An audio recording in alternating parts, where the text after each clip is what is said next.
Da man tåsar om sig här åren i skråskrift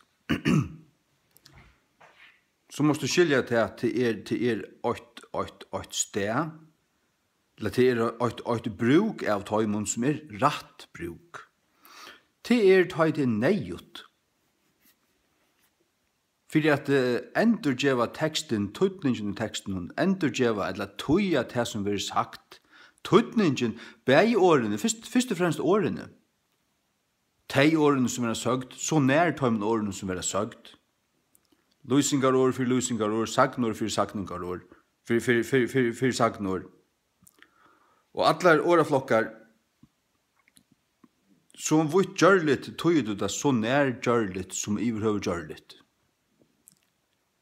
Men ta i teg gjørst, så sørst du til, her bor akkurat her bor nekka, ta kommer ikke klart fram, ta skilist i hesummalene, men ta skilist ikke i hesummalene. Og du vil lette det opp, ja, så brukar du 8 eller 2 år i skråskrift just her, bare just det som er nejut, ikke mer, ikke av nejua, her som det ikke er nejut, her gjør du det ikke. Men her som det er nejut, her gjør du det. Så at en biblia som til dømes den her magnified eller amplified Bible til skrampel, humbuk. For det første så stender hun ikke av rett grundarleie, det har ikke tutt rett teksten her. Og tar det var bare at det var bare lett åra, en allmektig åra fløym koma, det var 2, 3, 4, 5 setningar for hver setning som der skulle øydes for tøya.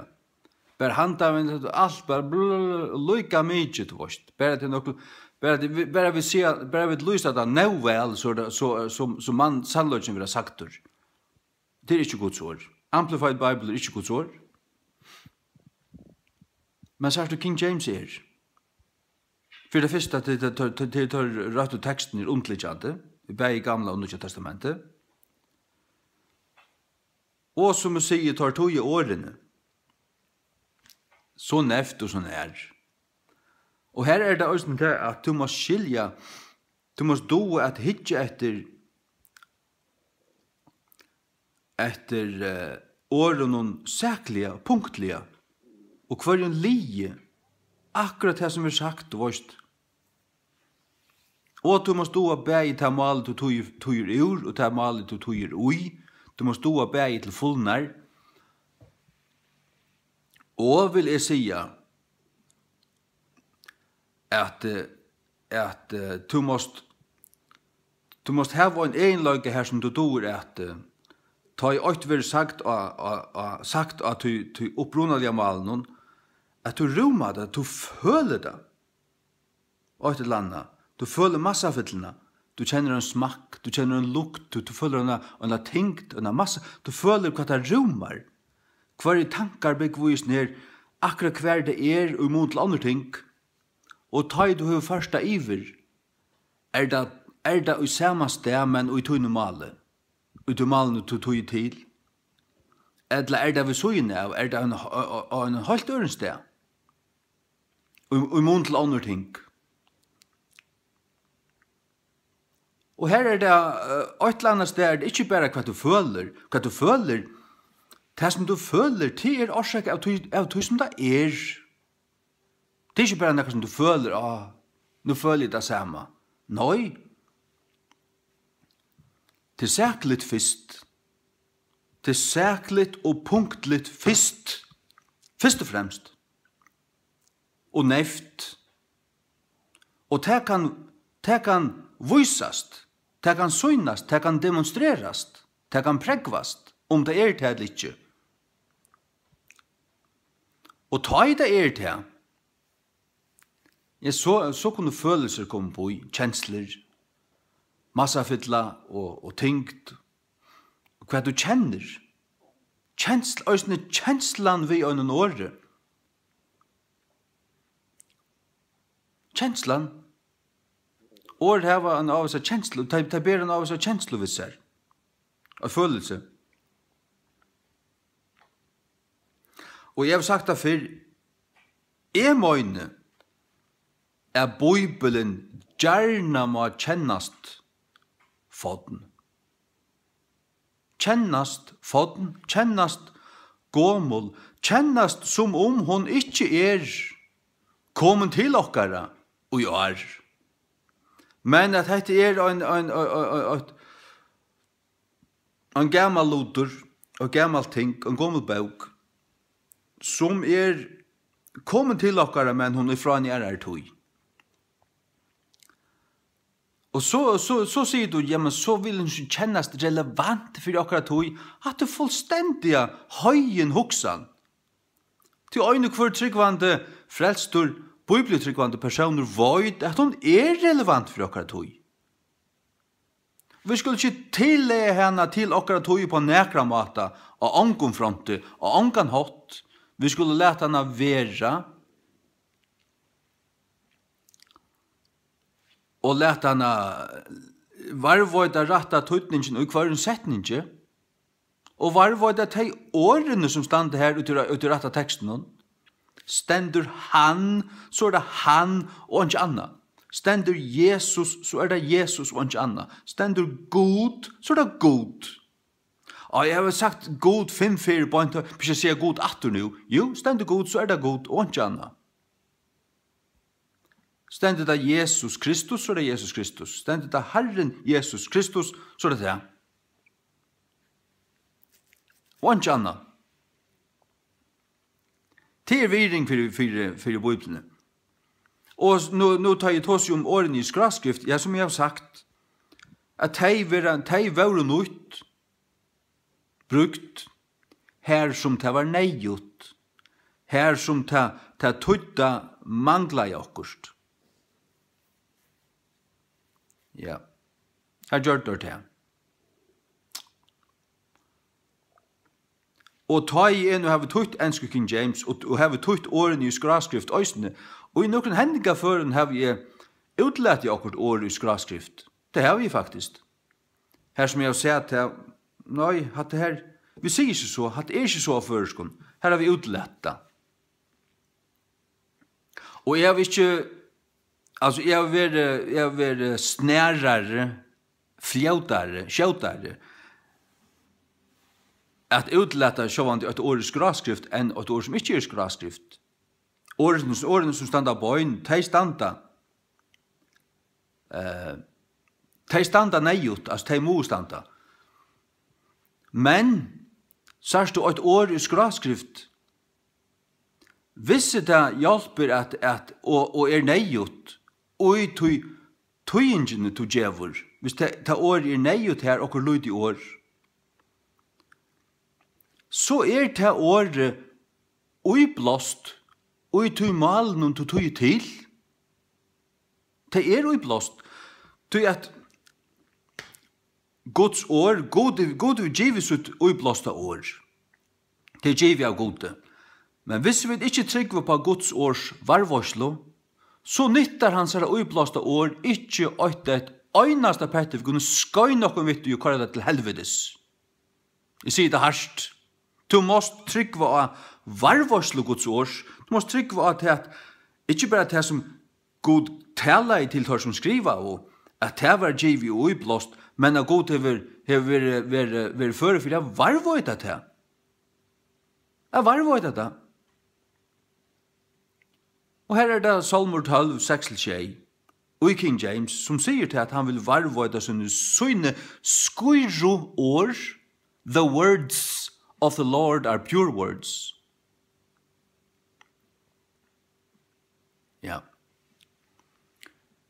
Thou shalt keep them, thou shalt preserve them from this generation forever. Årene varvøyt, det vil si årene, öll årene, her ikke år blivet vekk som God gav, det öll varvøyt. God vil sjálfur tidsi seg av tog, at varvøyta en avvisa linje opp etter. Anna ferdig av spåren, og God viser tøymon som han veler ut, at det som han kallar. Han viser dømen og sier dømen, hette teksteren. God säger mig att King James-bibeln Bibeln. Tar henne skulle toja, skulle bara toja henne. Thou shalt translate the King James Bible, and your reward will be great. Og jeg trykker vi og vet at hon Biblian. Ødel Guds varvått år. Og vet du, her det så at årene varvått, og i en av oss tekster, Ben Chaim, Gamla Testamentet, og Textus Receptus, Nya Testamentet, Tidru Besa 1588, eller bare Textus Receptus som holdt, taida blev edla og rønsa og solta og kom opp etter her til endana 1500-tallet. Ta var det. Ta var alt kom på plass, ungen ive. Og helt fra Erasmus 1516 til Theodor Besa 1588, her var lytle måneder. Det var 8-2 år hver jeg ble så jo. Det var men så kom alt på plass, og så sier Gud, her, tog i hatta, og tar tog til det. Men så det til at angsten det nøyut, vi har en 2 åren i skraskrift, her og her, og her, og her, og her, og her. Og manglar 2 årene, så var ikke rett tøytningen flutter, så var ikke tøyt rett. Du måste også nå sutja til at Guds år var blåst fra sin byrjan, blåst, givja gode, høylagt, røynt, ødel årene til gode, skur, høyla vår, røyn år, så var god varvått deg, Salmer 12:6-6, lest av King James. Men hvis god kan bruka menn til å skriva sitt år, så kan han søren dansemjøsene bruka menn til at tøya til skriva av varvått årene, og at gjøre det rett. Og jeg forteller der at en bibel som tøyt etter retteteksten, etter røtten tøyingar hottarleie, røtt tøyt, ødel årene, og nekka gøymt at det så opplete, hon løyka uiblåst, og at tøymalen som hun tøyt til, om hun tøyt rødt, av mannen som god har valgt, god kan bruka menn til å tøya, løyka så vel som han brukte menn til å skriva. Løyka så vel.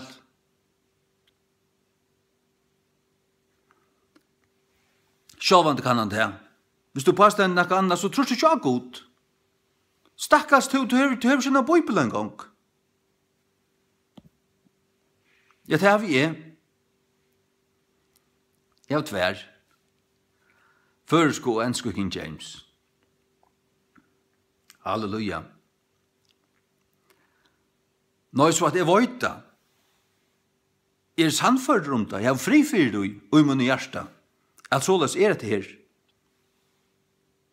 Det ikke magist vi hebraisk og grisk. Det ikke magist. Det som du sier, og jeg til at kommer alltid visen her at jeg hatte året kan på tog hatta, og hatta, og hatta, og hatta, og hatta, og hatta, og så kan det også tog hatta, og så halda det til at og i øynene givnum før det her som året stender, akkurat i hesten versen, her kan det også tog ødline tingene, det kan det slett ikke. Ongen tås av såles nær. 8 år fær sånn givna tøytning og i tøy samanhengi det stender ui, og ongen hoksar i skjeisporen, heldig ikke to. Ongen hoksar i, ta kan byggva okkur anna kan henga vi av lydsintur, men du mener, du tåsar 8 ting sen, høvesakliga, og til 8 ting høvesakliga som du mener vi. Du sier bare til skjei ting sen, det gjør ongen. Heldig ikke Guds år. Nei. Så alt det tvattelig vi for å grau på det griska og ble og leksikon, jeg anka leksikon. Jeg vil anka leksikon heva. Jeg har steg i mengen kristne bøkhandler, jeg har kurser 2 og 3 mån, hukte på seg leksikon der, der sier man hverskje edla bø. Skal ikke der. Det lærer meg ikke. Og så har vi lyst om oss av menn der strong og vein og alt som menn der tar falslærere. Dundrande falslærere. Unitarians, og sånn noe. Og tro ikke på Jesus Kristi goddømløyga, og tøyra var gjort leksikoner. Nei, det det mest vittløyende som Det settes jo i myndløyga iver Gud skriva i år og sier til hvordan du skal skilja hans å skriva i år. Det kan holde an til lære meg.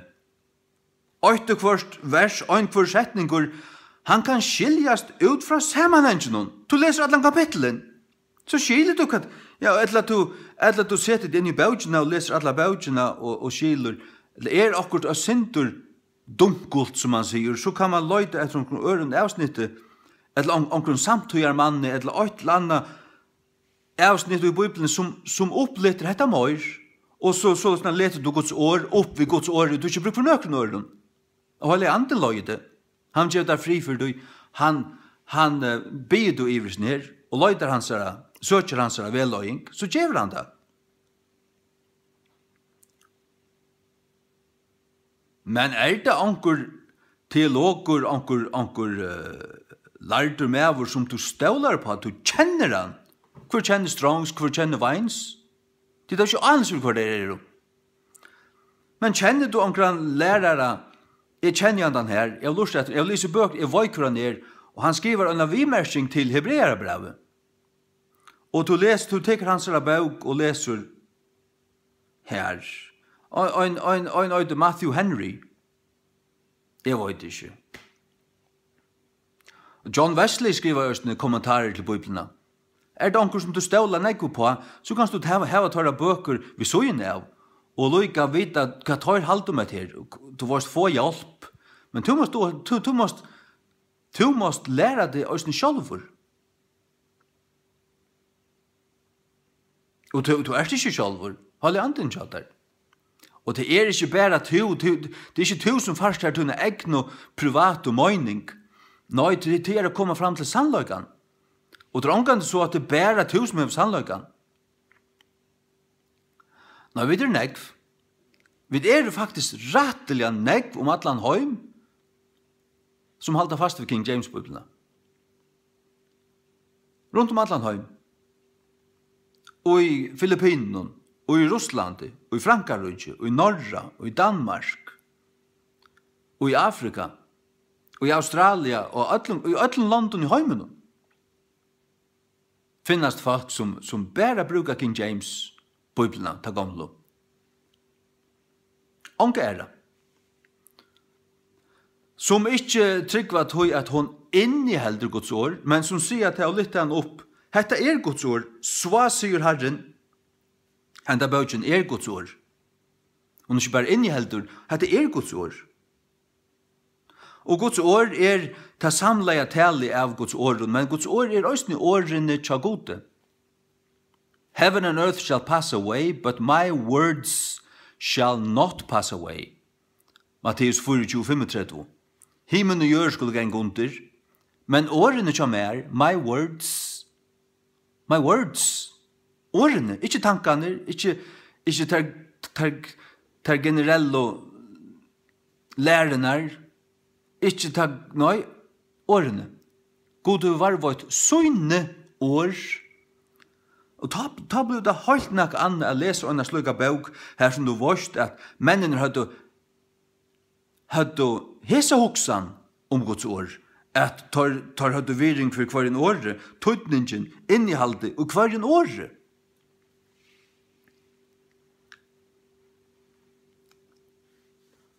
Ja. Du kjenner til at kjeipa der en bompakka.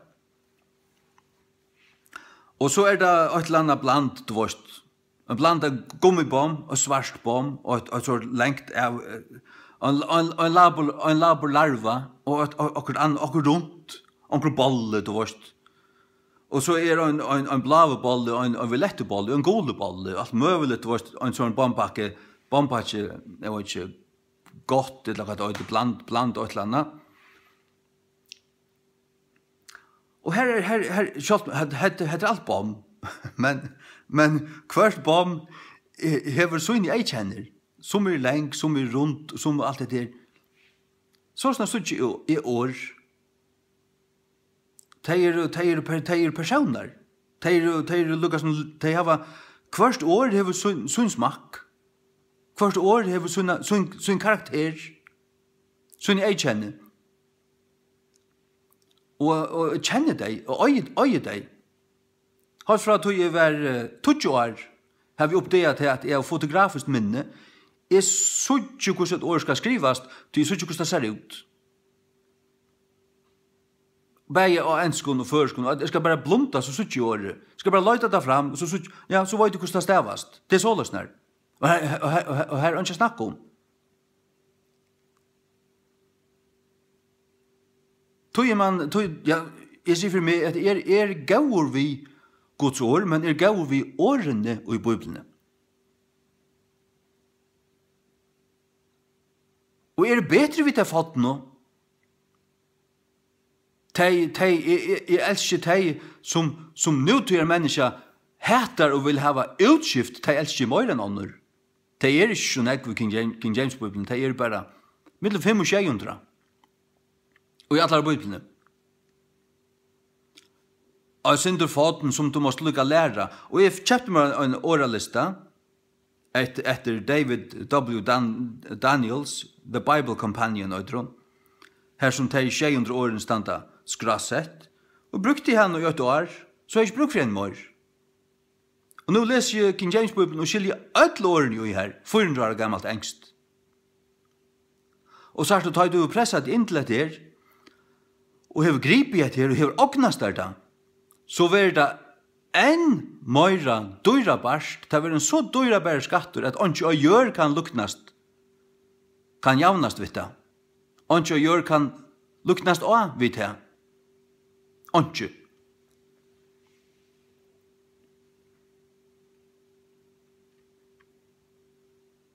Men det tar du hever, du måste åkna til det. Så du det som er nutøyerligt, det som er vanligt, det som er allgångt, common, allgångt.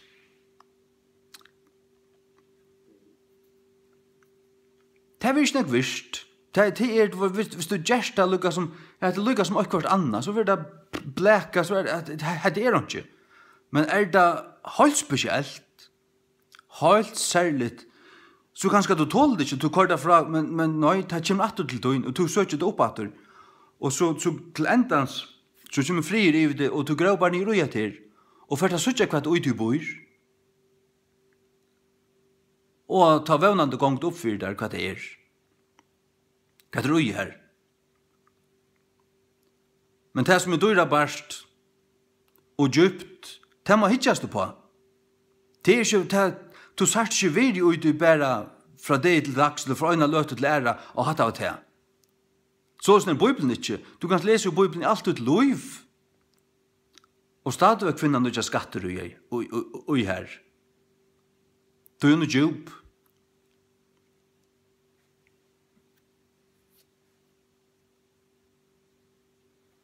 Hun er djup, akkurat som hun er. Vi tar med årene som hun hever.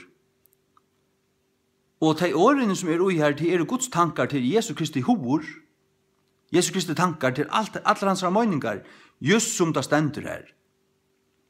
Og i King James-bibelene, Guds varvåtto, Guds uiblåsto, varvåtto, ratt tutto, åron. The words of the Lord are pure words, as purified silver. Purified silver, yeah. Purified 7 times in the furnace of earth.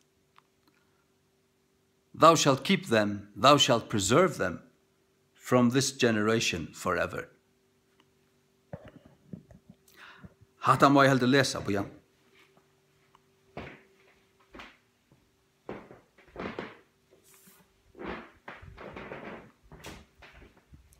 Bygg til å sitere det her, så ikke sitere det rett.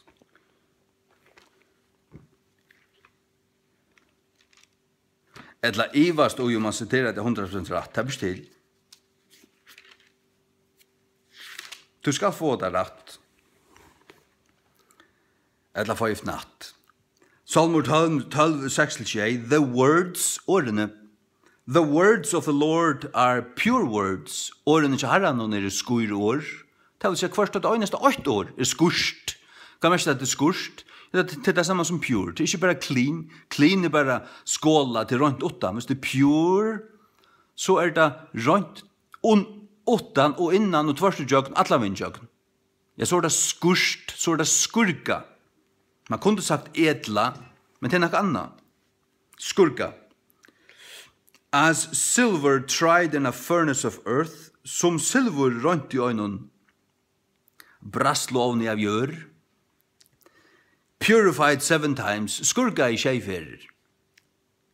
Thou shalt keep them, O Lord, thou shalt preserve them from this generation forever. Du skalt være teg, o Herre, du skalt varvøyda teg, hver teg, årene, ikke åre, ikke bare som nok lunda, så som det Chadal og Victor, alt bare, nei, årene. Varvøyda teg fra hesi at ever, fra hesi at, hvor at det er, jeg til øyn hvor at, drøysen i hende at, hva vil hende at, hun vil forkoma Guds åren, hun heter årene tja gode.